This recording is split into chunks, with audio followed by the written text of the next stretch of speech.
Pirms 70 gadiem jūnija vidū, kad gaisā jau virmoja Jāņu zāļu aromāts, Dobeles stacijā līdzīgi kā daudz viet tika novietots restots vagons. Tas bija sākums gariem sāpju un izmisuma ceļam. Dobeles represēto biedrības vadītāja, kur tolaik bija 14-gadīga meitene, atceras, ka braukušas vienā vagonā ar bibliotekāru Zanīti, kur tolaik bija mēnesi vecs zīdainis. Man nomira mamma 3 gados, vecā mamma man tur palika. Mani atbraucām mājās ar tēvu tikai. Brālīts ātrāk atbrauca mājās, tā kā man jau viss šī sāpe ir izgājusi visam mūžam cauri, jo vecākais brālis ar māsu it kā pamuka, tie palikās Latvijā, man ir izpostītā līgzda.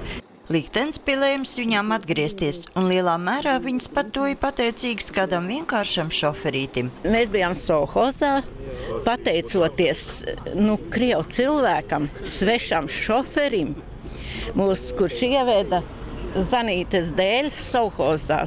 Zanītei bija mēnesis. Viņš teica, ka es aizvedīšu uz savu kolhozu, jūs visi nomirsiet badā.